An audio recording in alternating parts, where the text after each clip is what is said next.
Bonjour tout le monde, j'espère que vous allez bien et que vous profitez autant plus de cette vacance.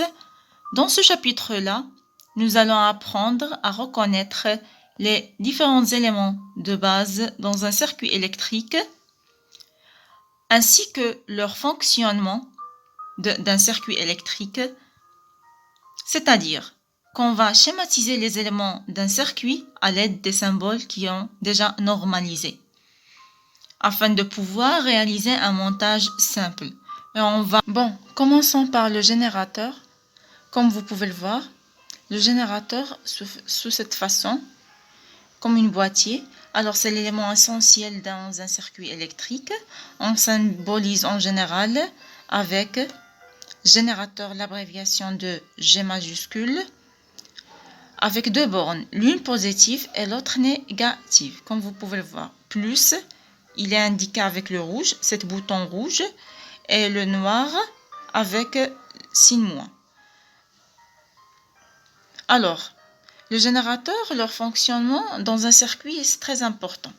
Alors, il délivre un courant électrique afin de alimenter tout le circuit électrique.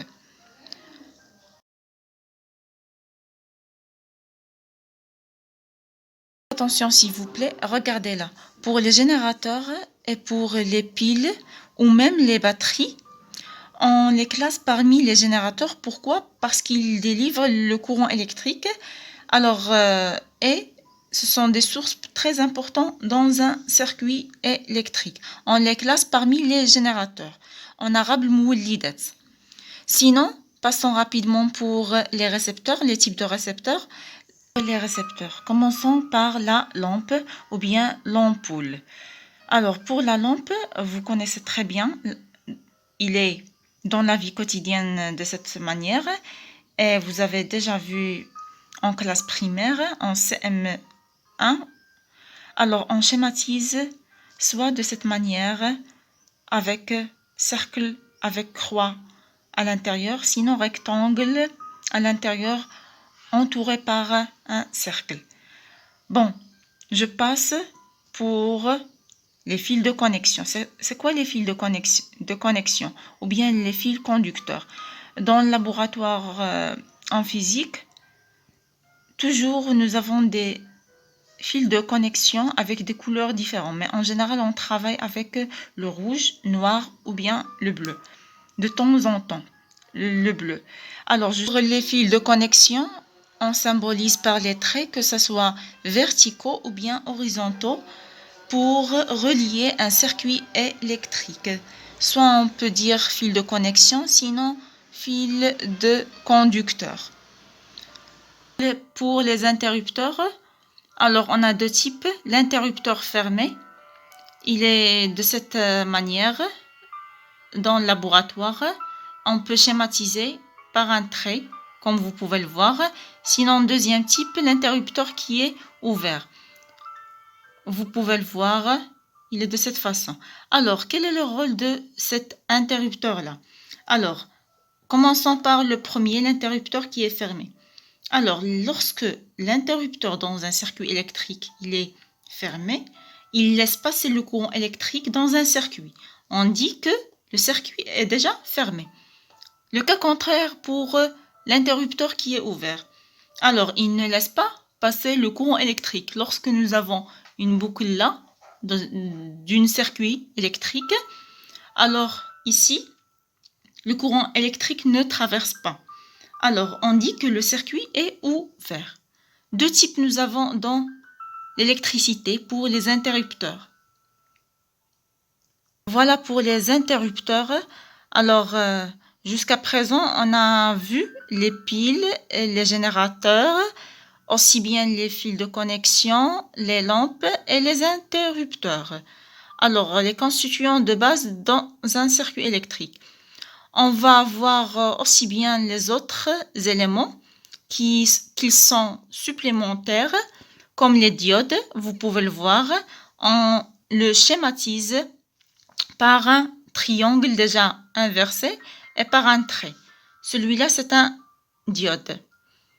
Aussi bien les moteurs, tout ça, ça fait partie des récepteur. Il reçoit de l'électricité et il transforme à une autre manière, que ce soit électrique, mécanique, lumineux, etc. Bon, pour les diodes électroluminescentes, c'est un autre type qu'on utilise très souvent dans la vie quotidienne, précisément dans les télécommandes.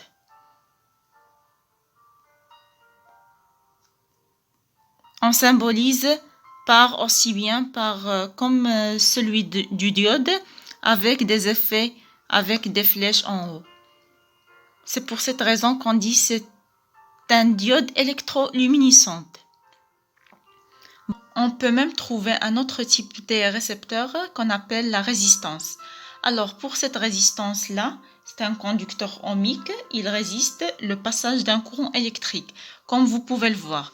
Alors nous avons ici des cylindres qui contiennent des différentes couleurs, des traits de différentes couleurs. Alors chaque couleur indique, il a une signification, on va voir ça. Pour le symbole, c'est un rectangle qui a avec deux traits. Alors, deux traits qui sont horizontaux. Alors, pour cette résistance-là, il joue un rôle très important. C'est celle qui protège les appareils électriques. Bon, voilà ce qu'on a déjà fait, le récap. Alors, les piles, les générateurs avec des signes, les interrupteurs, que ce soit ouvert ou bien fermé, les moteurs, la lampe, les diodes d'autres types électroluminescentes qu'on note DEL, et les moteurs et les fils de connexion, et finalement la résistance ohmique. Voilà. Alors, maintenant, passons pour les appareils de mesure électrique. Comme vous pouvez le voir, vous avez ici devant nous le voltmètre. Il mesure la tension électrique. Il est symbolisé par V. Alors, passons pour l'ampèremètre. L'ampèremètre, il mesure l'intensité du courant électrique qui traverse dans un circuit électrique, et on note par A en majuscule avec deux bornes comme E, A. Votre attention concernant pour le voltmètre, nous allons voir que le voltmètre c'est un instrument de mesure. Dans un circuit électrique, il est toujours branché en parallèle. Par contre, l'ampèremètre, il est branché en série dans un circuit électrique.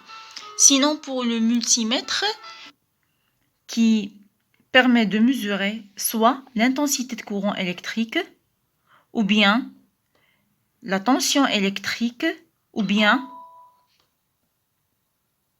la conducteur ohmique, la résistance, soit en mode alternatif ou bien le mode qui est continu. Alors, c'est la fin de cette vidéo. J'espère que l'idée soit claire pour vous et on se retrouve très prochainement. À bientôt.